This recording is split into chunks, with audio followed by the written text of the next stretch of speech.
Alright, howdy YouTube, how are y'all doing? This is Hayes Anderson. Just a quick video. I want to go over my workflow that I've been using for like pretty much this whole year. I think I started this in December of last year and kind of moved on. Moved a few things around, but for the most part I've kind of kept it the same. And as you can see in the back, I kind of have this triple array with the Model D, the Neutron, and the DFAM.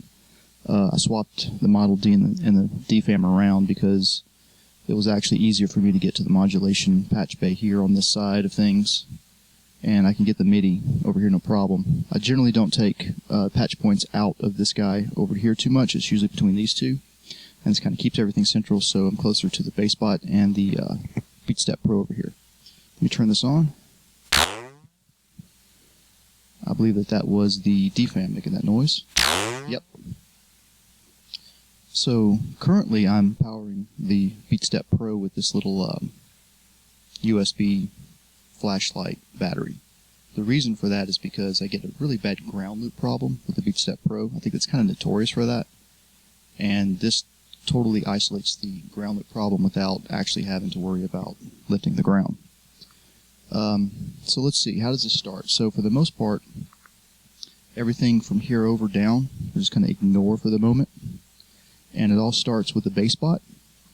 This is my primary synthesizer, and it's mostly perfect in all regards, except one exception, and that is the fact that there's no digital display for what the tempo is. So since this is the start of everything, it controls the tempo.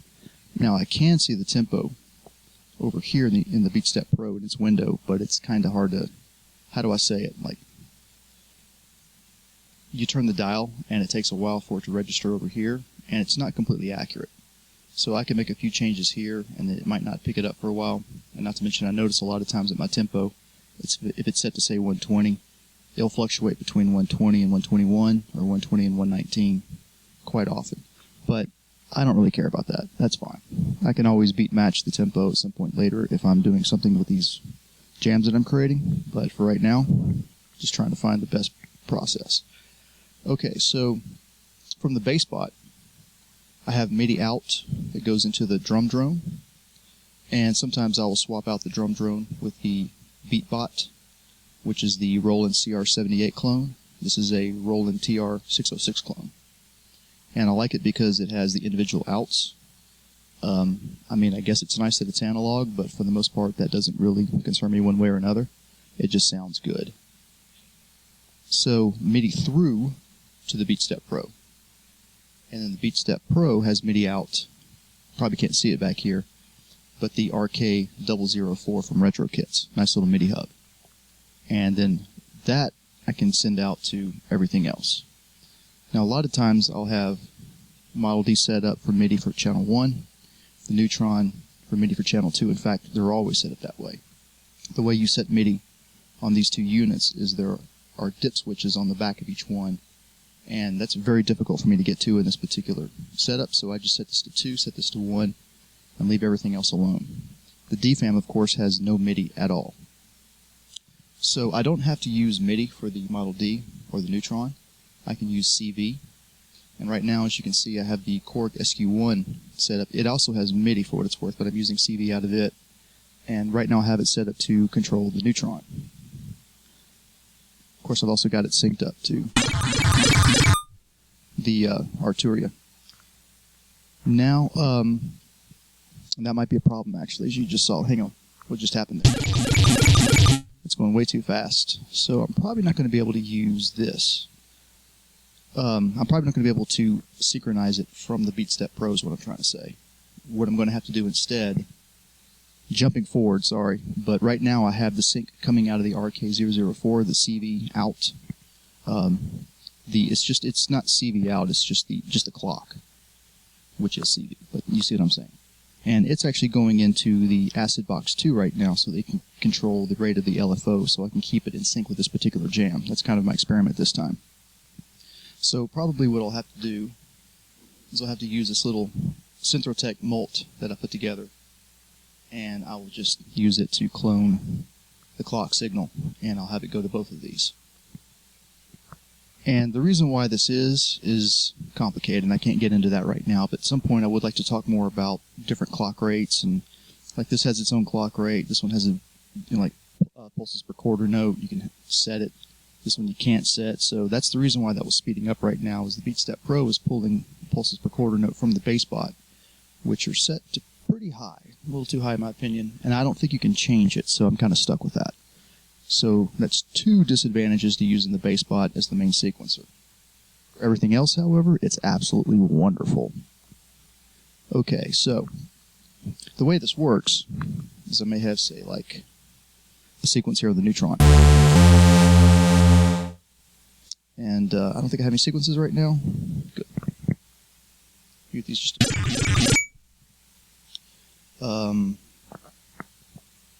yeah, here we go. Turn you off. Okay. So right now I have this sequence set up. I'm going to go ahead and let the bass drum play on this. But I have this particular pattern set up on the bass bot.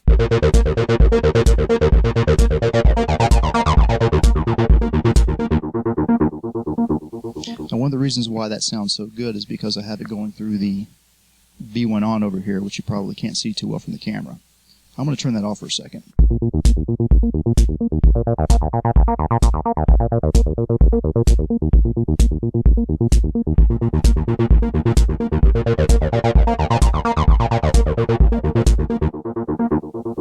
So as you can see, I have like a whole bunch of distortion and a delay at the end of the chain.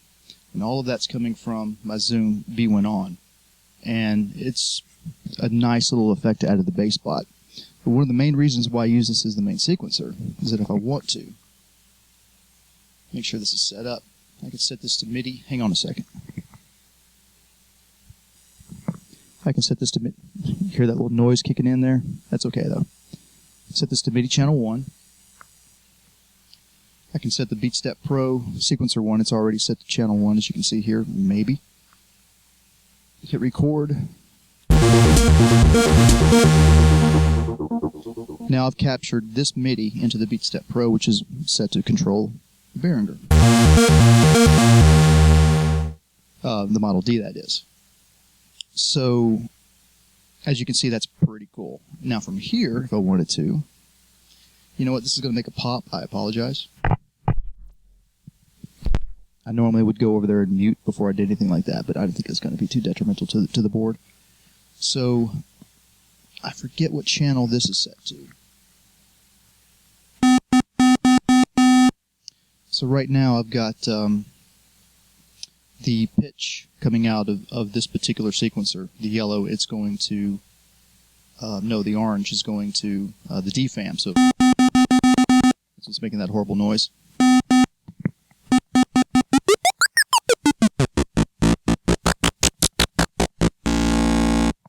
It's cool that that's a synthesizer. So what am I trying to do here? I'm going to mute the DFAM so I don't hear it. Now I can focus on just the MIDI channel. And I think I've got the FM set to 5. Yes, sorry, that was loud. Turn you way down. Very, very loud. Let's see. I gotta remember who is who. Oh, that's me, that's the microphone. This is what I had set up for. Yes, here we go.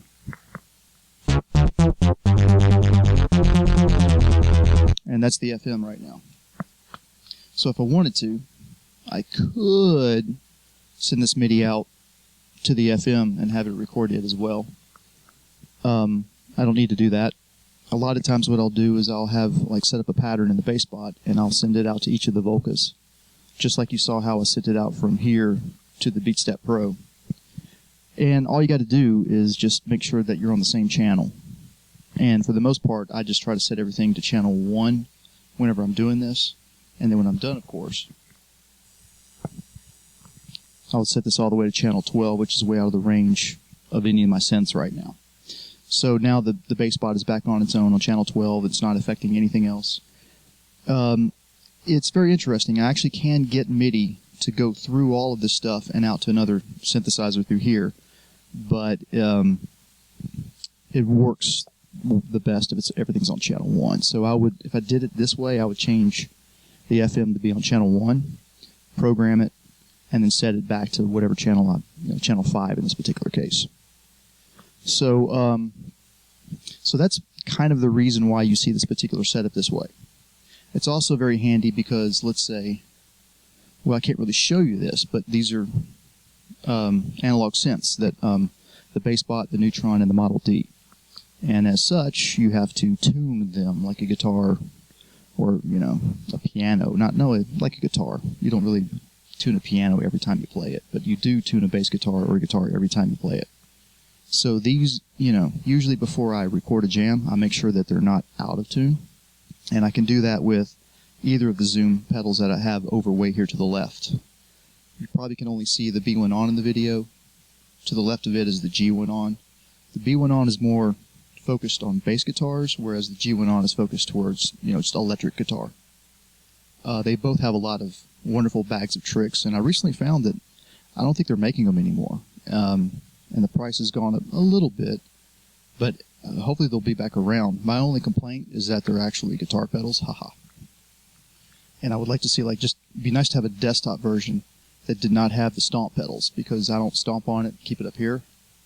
And, you know, maybe someday I'll just cut those off and add 2 buttons instead, but I've got plenty of room for those right now. That's another story. So, what do we got over here?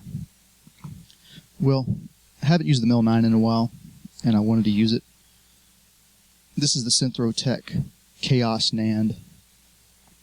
It's called that because the oscillators are implemented with NAND logic gates, not AND, that happen to be Schmidt triggers, so we're not going to talk about that. That's a different topic. But I'm just powering with a little battery here. That's center negative. Again, we're not going to talk about that.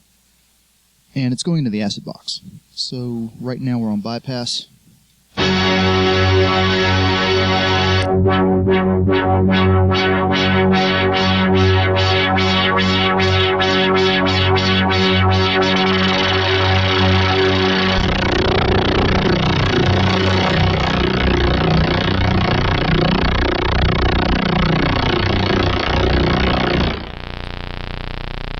Pretty cool, huh? So that's the idea for this guy. Not exactly sure how this is going to work out. For the Volca sample, right now I have it loaded with a set of MFB Tanzmaus drum machine samples. I got these from the Facebook group, the Volca sample Facebook group, and they're some of my favorite samples by far.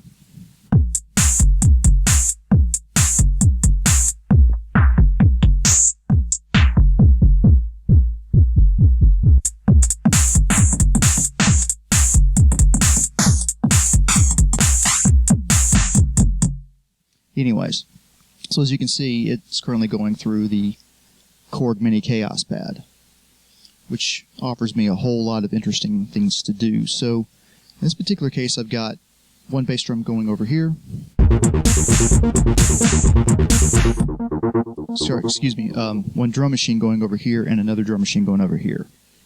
I like to have, you know, more than one drum machine for all kinds of reasons. I can have one be a little bit more like traditional sounds and try to focus on getting like a bass drum that either cuts through or is just like more of a whisper that you just kind of feel than hear. And then I can also concentrate on having like drums that are just completely distorted or affected way out of, you know, anything that you would feel the beat, you know, going through you per se, but what you hear, you know, on the top end of things just adds all that layer of icing and all that good stuff. But, yeah, so that's really about it for this particular workflow that I have going. You know, just to wrap it up real quick, it starts here with the Bassbot. MIDI flows through the drum drone into the Beatstep Pro. Now, as such, I can't control, like, I need to show you one more thing real quick, is that my idea is to use, for this particular jam, I'm going to use the Beatstep Pro to control the Volca sample. The FM is going to be edge sequenced, so to speak, where it's just using its own onboard sequencer. And then the idea, I think, what was I going to do? I can't even, oh yes. This time, track 2 is going to do something for the DFAM, but I've also got it on mute right now. I can also control the DFAM from the drum track, just, using any of these guys over here. These are all set up to go to MIDI to the vocal sample, but these 6 can be set up to do other things. Actually, I lied. I would have to do MIDI. You know what? Just forget all of that for now. We'll talk about the Beatstep Pro. It's really complicated, but it's not complicated. It just gives you a lot of different options. Right now, suffice to say, just these pads from here back control the vocal sample. Just this one that is lit up hits the trigger of the DFAM. So, bass bot, drum drone into the Beatstep Pro. And then the Beatstep Pro can control anything else that it wants to. I can also use things like the Korg SQ-1 to just control a particular unit by itself. So that gives me 4 different tracks that I can sort of have. So for example, these synths, well, these 2 in particular, they do not have any onboard sequencers.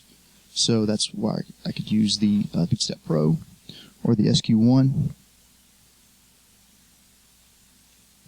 Or if I carefully pull this out, the key step, which is really nice. But these days I haven't really been doing actual music. I realize that. I'm just doing crazy jams. And I really want to sit down and just, learn music theory proper one day. So all of that's for another day. Right now, I'm just having a lot of fun with this particular workflow. And yeah, hopefully this jam will be complete tonight. I'd like to get this done today for whatever reason. I probably should take like the next 3 days to work on it, but truth be told, I just want to go ahead and get this jam finished and just see what happens and just let it be, more kind of an improvisation and get busy working on some other stuff. So I just want to say thanks to everyone for watching. Thank you for subscribing. Y'all take care.